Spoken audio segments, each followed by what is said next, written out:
네, 서울 장외동 사랑제일교회 관련 감염자 수는 확진자가 발생한 지 일주일 만인 오늘 568명이 됐습니다. 명단 확보 등 방역 협조가 잘 안 되고 있다며 교회 측의 구상권 청구 등을 검토한다는 계획입니다. 현장 나가 있는 취재기자 연결합니다. 정현우 기자.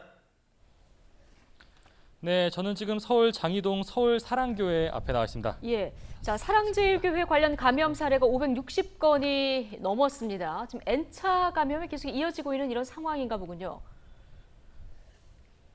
네, 저는 지금 서울 사랑제일교회 앞에 나와 있는데요. 제 뒤에 보이는 사랑제일교회 관련 확진자 수는 오늘 중대본이 11시 브리핑에서 밝힌 바에 따르면 최소 568명으로 확인됐습니다. 교인 등 관계자 3천여 명에 대해서 검사를 진행했는데 양성 판정 비율이 17% 이상으로 높게 나온 겁니다.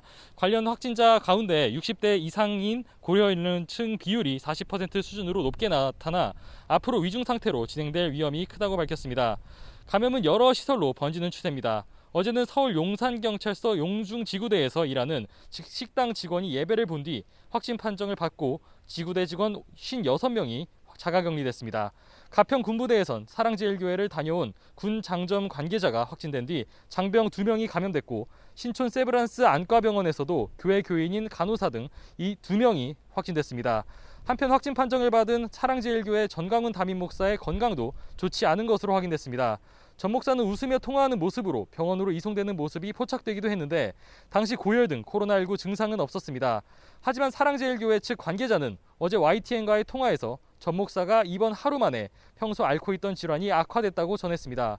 한편 질보는 확진자인 교인 가운데 최소 10명이 지난 8일과 15일 경복궁과 광화문 집회에 참석한 것이 확인됐다며 집회 참석자 모두에게 주변 선별진료소에서 검사를 받아달라고 요청했습니다.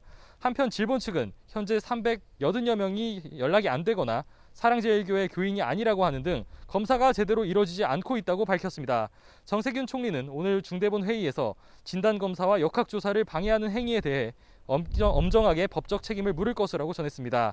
서울시는 이미 전광훈 목사를 고발했고 앞으로 법률적 검토를 거쳐 교회 측에 구상권 청구를 할 계획이라고 밝혔습니다. 지금까지 서울 장이동 사랑제일교회 앞에서 YTN 정현우입니다.